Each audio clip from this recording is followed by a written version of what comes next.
Hey everybody. So, I like to do things raw and uncut, and I'm coming to you as raw as I can. At least my eyebrows is cute right now. But anyways, I am currently soaking in the tub. Today was my 10th treatment, but day 5 of my second cycle of chemotherapy. Um, Today, for some reason, the shot hurt. Because let me tell you, I am a baby. I do not like shots. So I was dealing with multiple sticks, etc., through IVs. My fiance and the doctor talked me into just at least trying the shots before I got a port. And a port is something that they like do surgery to put in your skin, etc. But I tried the shots and I miraculously have done well until today. Um, the shot burned like the Dickens. I mean, it burned and I just didn't feel great. And with the intermuscle shot, it takes longer, I guess, for me to feel the side effects. I'm still starting to get a sore throat. I'm still starting to get just stuff that hurts in my mouth, because one thing that chemo can do is give you mouth ulcers and sores. So my mouth is sore and those things, and that's normal. And my stomach is messed up, and that's normal. At least from what I experienced the first 5 days. Um, but today, probably about 3 hours ago, and from leaving chemo, I just had some pelvic pain, just kind of some constant pelvic pain, but it wasn't a level 10, so I was kind of just watching it. Um, when I noticed that I had started to bleed and I just felt really wet, I was walking around Kroger trying to get some groceries and I started to feel really wet. So, after what I've been through with hemorrhaging, I am triggered by that.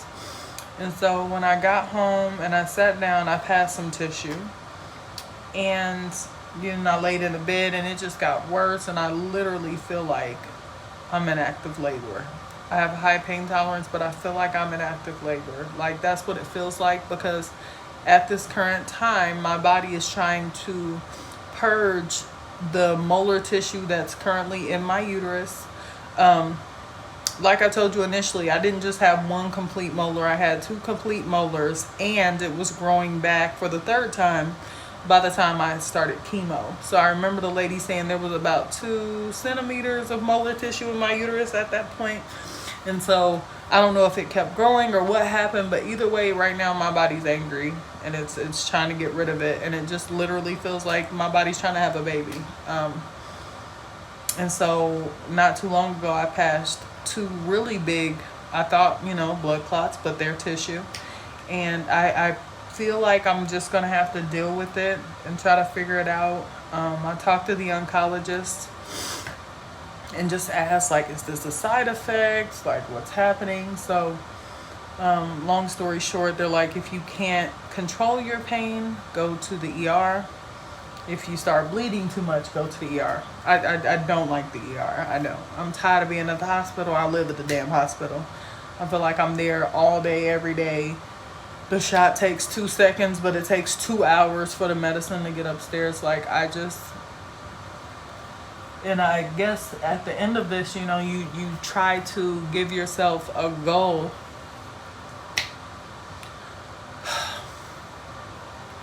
So the goal in the end is to have a baby. And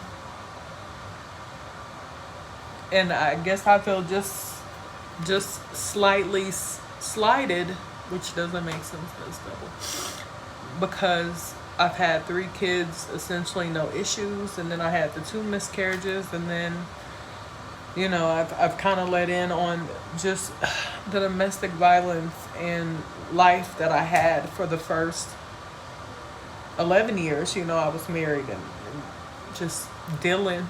And so when I was making my other videos, I was definitely going through a lot. And so, to leave that situation, and those 2 miscarriages was with that very not good person.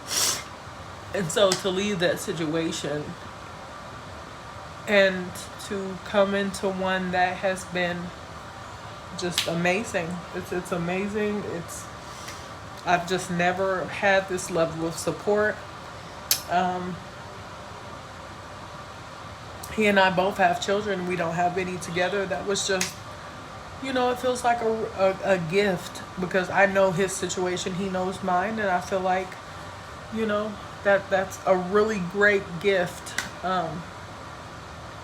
to myself to know what it feels like to actually go through a pregnancy where there's support and love and respect, and to have somebody that helps you out and does stuff with you, and then for him, kind of a second chance at some certain things, but that were out of his control. But either way, it just shouldn't be this hard. And I know that God gives the toughest battles to the strongest people, to the strongest Christians, to the strongest kids. And sometimes being strong sucks because who wants to keep going through stuff?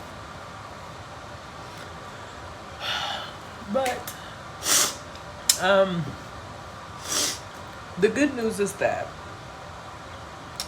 prior to starting chemo, my HCG was at 50,000. That was the lowest that it had been. And then after the first 4 days of chemo, so on my 5th day, they drew my blood for the HCG. And when it came back, it was 43,000. So in my head, I'm like, look, it dropped 7,000. That's just not really a lot. Didn't feel like it. And, I just felt like, this would take forever. So that was kind of like a reset. And so then, I started this week where I got to see the oncologist again. And at this point, I'm talking about ports and different stuff. Hold on, baby. I'm talking about ports and different stuff. Hold on. And so they do my blood draw that day. And by the time I had actually went back to get chemo, the HCG came back and it was 7,007. So at that point, I'm super ecstatic. I'm like, yeah, definitely, after this next 5 days, it should be 0 and all this and that. But the oncologist was like, for what your HCG started at, we're looking at least 3 to 5 cycles, which are 5-day cycles. And then once it hits 0, you got to do 2 additional cycles of 5 days. And so I'm very hopeful and prayerful that I can get the clearance from my OB to start trying. Let's say December, and I think that's realistic. Michael and I are getting married in October. And so that's just kind of where I'm at. Today has just been rough. I think that I have stayed very strong throughout all of this process. But sometimes you just feel like you just need a break from stuff. And that's where I'm at. But I'm going to keep fighting. That thing is for sure. And I hope that these videos can find somebody who is going through a molar pregnancy and don't know what to expect, because I didn't know what to expect. And I found literally like a couple of people who have been through it. So hopefully I'm as transparent as possible. I can always be reached. I will put my email address in this video tag. You can find me on Facebook, Racina Russell. I do respond. Because these are some difficult situations, and you need to know that you're not the only one.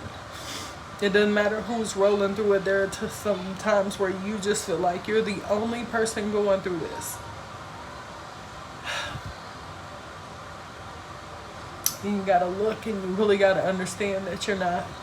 And that there are people who have either been through it or are currently going through it that can be supports. So I'm gonna keep staying the course. And I know it'll get better. So you guys have a blessed day. Like I said, I'll post the info if you guys have any questions. Bye.